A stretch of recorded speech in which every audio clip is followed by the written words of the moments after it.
Hey everyone, it's Drew again, finally bringing you another Minecraft Plus update. This is going to be the 1.2.2 update. I know it's been a long time coming and I haven't really updated anything in a while, but here it is, and I'm bringing you guys this video just to show you what's changed.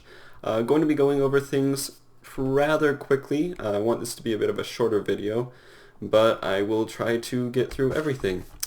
So first off, the biggest change that we have is a change to the way that foods work, or at least several different foods work in the game.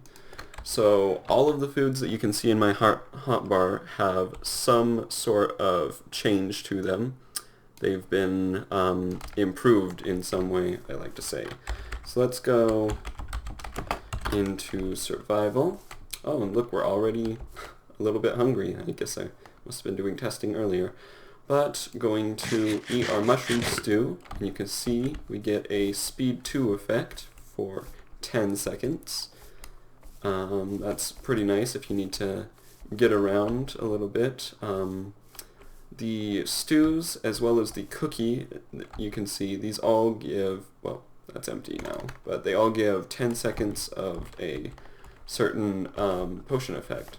So for example, rabbit stew, we have jump boost 2 for 10 seconds, so we can jump 2 blocks high, and that's pretty nice. Then we've got the beetroot soup, which I'm just going to drop my hunger down a little bit to show that off. Gives us resistance 2 for 10 seconds, so that's definitely nice. And then the cookie, just going to wait for the effect to end. There we go. The cookie gives us haste 2 for 10 seconds. So if you're mining and you need that little extra burst, maybe to help mine a block of obsidian a little bit faster, you can just eat a cookie and it gives them an actual use beyond restoring. I think it's only 2 hearts of hunger. I don't know. The cookies aren't very useful, and they're really difficult to make considering how little you actually get from eating them. So I just wanted a way to make those a little bit more useful, as well as all of the soups. I mean, soups are pretty nice, but I wanted to give them all a little bit extra. So then we got pumpkin pie. Pumpkin pie is cool. It gives you absorption for a full minute. And I've actually changed the way that absorption works in the game. I've used commands to change it so that as long as you have the absorption effect, it will stay. But as soon as you run out of absorption hearts, just by, I guess we didn't take quite enough damage, as soon as we run out, you'll see the effect ended, and it has been less than a minute, so it ended early. So this way you don't have to, it looks a little bit nicer, because once your absorption effect runs out, you don't get anything back from it anyway, so that just clears up your GUI a little bit, I guess. Then the last two here, they're nothing too special. The first one is the goldfish.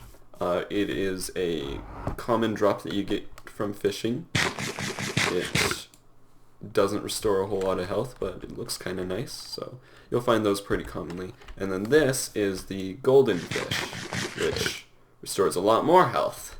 It is actually a retextured cooked beef or steak or whatever you call that, which I've retextured using Optifine. If you choose not to use Optifine with the pack, it's just going to look like a piece of steak, which might look a little bit out of place, but it works to the same effect. Alright, so then next, going to be showing you, I guess we'll show off the nether furnace first. So the nether furnace is a new block that I've added.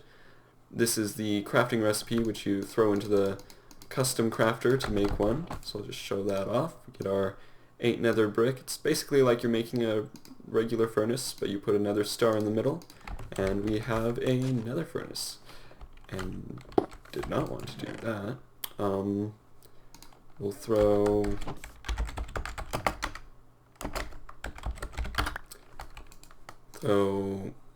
let's do like half of a stack.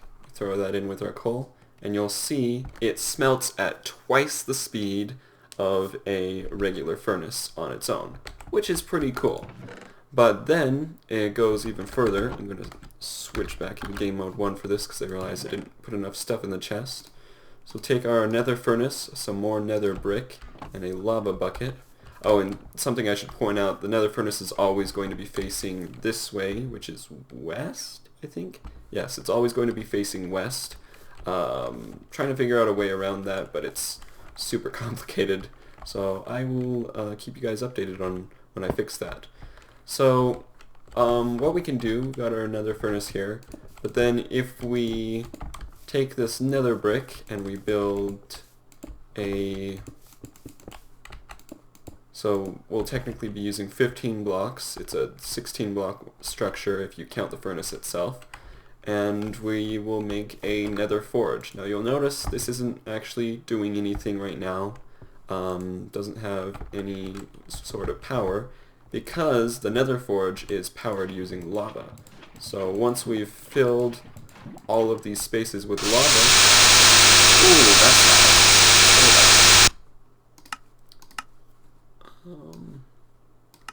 Down to like 40. So once we fill all the spaces with lava, the forge starts running, makes that loud obnoxious sound, which luckily gets a lot quieter once you get just a few blocks away. No! But you can see the furnace is being constantly powered now.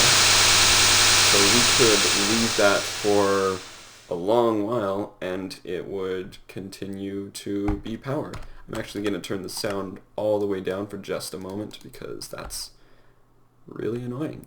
So yeah, it's going to continue to power it for 200,000 ticks, which is 10 times the length of an actual lava bucket. So you're basically getting 10 lava buckets for the price of 9, which is nice. While the forge is going, if any of these blocks are broken or if the lava is replaced or removed or anything like that, the forge will stop working. So it's important to leave all of those in. And after those 200,000 ticks, I will just show you really quickly. Scoreboard players set at E R equals 3 and equals 1. Lava time. So it goes for 200,000. We do not want it going that long. So we'll go 19990, something like that. Oh, I guess that was more than what it is. But anyway, once those ticks run out, all of the lava blocks turn into magma blocks and the machine will stop smelting. So you'll just have to... My keyboard just fell. 1 sec. So once the machine stops, all of the lava blocks turn into magma blocks and you'll have to replace them. But it will smelt for, I think, it goes for about a little over 2.5 hours. So you can pretty much just set up a hopper system, funnel in items, and you are good to go for a while. Next thing I'm going to show you guys is the vacuum hopper. And this is actually based off of a block by the same name from the, oh gosh, what's it called? The Open Blocks mod, which you see in a lot of mod packs. So we're going to throw a hopper, an obsidian, and an eye of ender in the order that you just saw. Unfortunately, so in the Open Blocks mod, the recipe is shapeless. Can't do that yet because of the custom crafting system, but once 1.13 is out, we will be able to do shapeless crafting recipes in a regular crafting table, so you won't have to worry about placing things in exactly the right spots anymore. But anyways, we've got our vacuum hopper now. The input only goes downward, unfortunately, because again, that takes a lot more coding than I care to do at the moment. So this is just I guess you could say it's a work in progress block. It'll point straight down all the time, so just gonna funnel things into the bottom. But the main use of it is when you are, I believe, within 4 blocks, any item dropped on the ground will immediately go into the hopper. So you can set this up for like mob farms and that kind of stuff so that you don't even have to collect the items yourself. It just sucks them into the hopper and you can go on your merry way. Next up, what have I not shown? Oh, TNT has been changed a little bit, so I'm going to throw some of those down, give myself a flint and steel. So you'll notice I'm doing this right next to all this stuff, but I'm not worried about it blowing up because game rule, mob griefing, false. So before, in regular Minecraft, the mob griefing rule does not affect TNT. But when we light these off, you'll probably notice that there was a creeper there for just a second. Meant to make that invisible, but because of the way that invisibility works with creepers now, or potion effects in general, makes it a little bit more inconvenient to have them invisible. So that's what it's going to look like for now, but yeah, basically TNT no longer destroys blocks if mob griefing is turned off. So we'll just blow up all of this. I don't know why they're not triggering each other, maybe because it was a creeper doing the explosion itself. Can creepers light TNT? Maybe they can't. I don't know, that's weird. But yeah, TNT follows the mob griefing rule now. We've got our end rods, which I've renamed to end spikes, because when a mob touches them, when they are placed sideways or facing upward, they will take damage. So you see pigs, well, pigs don't have a whole lot of health anyway, but they died fairly quickly. It works on all mobs as well as players. It even works on undead mobs. So anything you want to throw in there, you can use that for as part of like a mob grinder, trap, anything like that. As long as they are touching the end rod, either when it's facing upward, you can touch it from anywhere in the block. When it's facing sideways, you have to be touching it from the side. Doesn't do anything if the rod is facing downward, unfortunately, because again, lots of stuff goes wrong with that because entities are all different heights. It's hard to figure out what is what height and where it is, and I don't know, lots of confusing stuff. Anyway, last thing for this, oh, I should probably mention that zombie hide drops from zombies. It's you combine 4 of them to make a piece of leather. It's just rabbit hide that's been retextured with Optifine. If you aren't using Optifine, it's just gonna look like regular rabbit hide. Last thing for this update is we have some custom mobs that I've implemented. First one, I'm gonna spawn a few strays, and you'll notice that once we spawn enough, suddenly this frozen zombie shows up, and that happens. So frozen zombie is a new custom mob. When you get within 20 blocks of it, it will do that, drops icicles from the sky. This is something I've been wanting to do with a mob for a while. Probably not going to end up being called a frozen zombie because that name's already being used by Dragon's Tempest Box, one of those mobs. But it looks pretty cool. So this icicle effect, can go into game mode 0 for a second. So if an icicle lands on you, it will deal 4 hearts of damage, and if you get inside of that area of effect cloud, you get slowness 1 for, cannot remember how many seconds it is, 5 seconds.